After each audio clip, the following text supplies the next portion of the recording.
We're with Phil Smith. This is Ask the Handicapper. You're watching At the Races.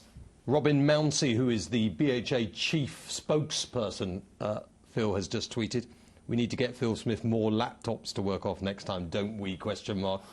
Ask the handicapper. Funnily enough, the internet's just gone down. So Phil is in absolute horror here. We're going to talk about Petite Soin in a minute, but I'm going to wait for the internet to come back up. I can speak about it. OK, well, let's have a word about this. This is a fascinating horse. Remember, this is Paul Nicholls.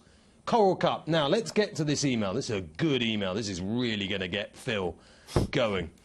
A pertinent question, says our emailer. This is Pat, actually. He says, my question being, through what criteria did Au Petit Soir come to be assessed with a rating of 139 for the Coral Cup at the Cheltenham Festival? Is this a collaborative assessment between the BHA and the French counterparts? And if so, how does this compare to handicapping of Irish-trained horses running in Britain? It sounds like the kind of email, Phil, that would really stir your blood. I like it. Yeah, that's a really good one.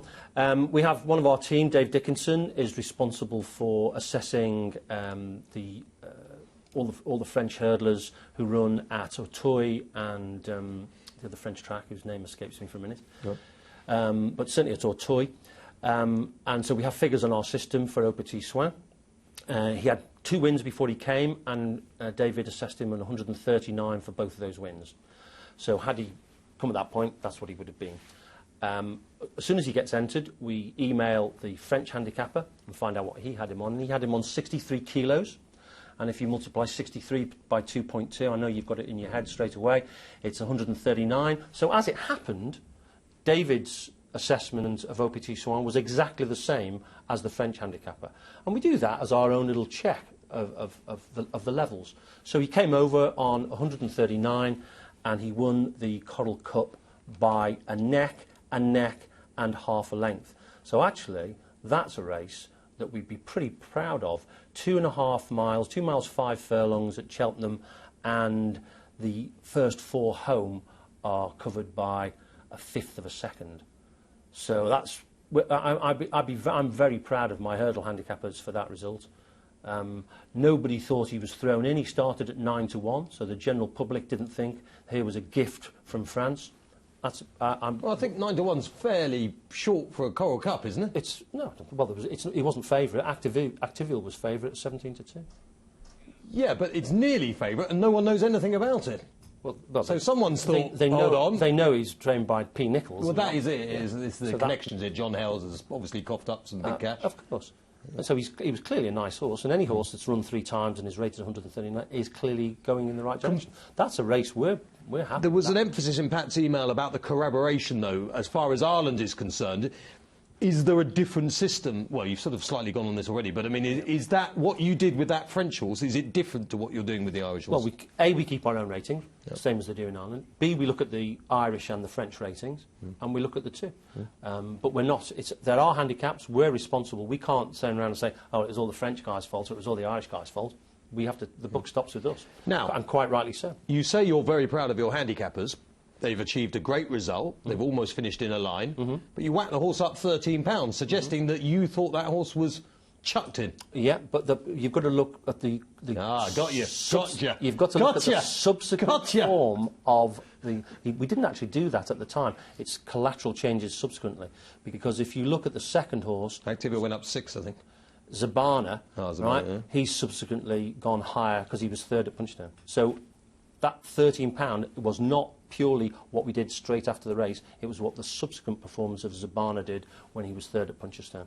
Nearly got you. Nearly got me. Yeah. Nearly got you. But we did put him up 11. Yeah. Right? But that was a good race. You know, it's a good race. See, I can't see how in one breath you can think the handicapper's got it right, and the next breath put him up £11. Well, because it's a question of what we did with the 2nd, 3rd and 4th. They all went up significant amounts. It's fascinating. Right. Jamie Osborne has tweeted. This is the kind of... I love it when the trainers and jockeys and hopefully a few owners get involved as well. Jamie is obviously sick of handicaps. He says, is British racing ready to attempt some more innovative race planning that will break up the monotony of our handicaps? And I'd imagine this is on the back of... People have been talking for some time of a tiered system, perhaps a more Americanised system of more valuable claimers, etc. I mean, would you presumably would say, well, Jamie, handicaps are not monotonous. We love them. I would say that. Handicaps are not monotonous. I love them, and the general public, I think, like them as well. We did bring in some valuable claimers many years ago because there was a view amongst the trainers that would be a good way to go, and they got incredibly small field sizes, and they were abandoned because the racecourses said, well, hang on, we're putting on valuable claimers or more valuable claimers, and the race population doesn't come up. I don't think claimers work in this country particularly well. Most people want to keep their horse, and I don't think people want to risk losing their horse. So we've got sellers, there's the opportunity to that. So claimers don't do it for me, I have to say. Whether there are other things, we did used to have races which I did like, and they were classified stakes. I don't know if you can remember back to classified stakes. Can, yeah. Right, so there were 0 to 90 classified stakes, and I did like those. They've gone completely, They've gone completely now, yes. Right. Pretty much gone completely. So I did like those, but we're open to offers. Perhaps Jamie will come up with some ideas. Well, he's very unlikely, isn't he? It's Jamie Osborne. He's a good lad, Jamie, of course, a good singer in his time. Davy Booth, interesting. We've got 2 or 3 minutes before our next break, but I think you can answer this fairly quickly because I know the answer you'll say is no, Phil, but then tell us the honest answer once you've said no to the original question. Does who train the horse have any bearing whatsoever on the way you handicap it? I'll give you the honest answer first before the dishonest answer. No. Okay.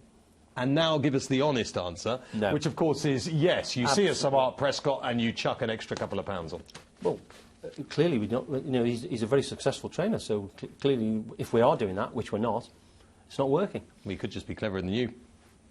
I'm sure he's much cleverer than me. No, but genuinely, it's a good question, isn't it? I mean, because we all know, so you know, those trainers who can work the system, which is what it is. We can't possibly handicap on trainer, name of trainer. We can't handicap on breeding. I think we mentioned that last time. Yeah. We can only handicap on... Would you like to, though? What we've seen. Not really. No. I like the present system. I think it works really well. Yeah. And if trainers are clever and they can place the horse... The key thing, I always think, is where horses are placed as much as anything else.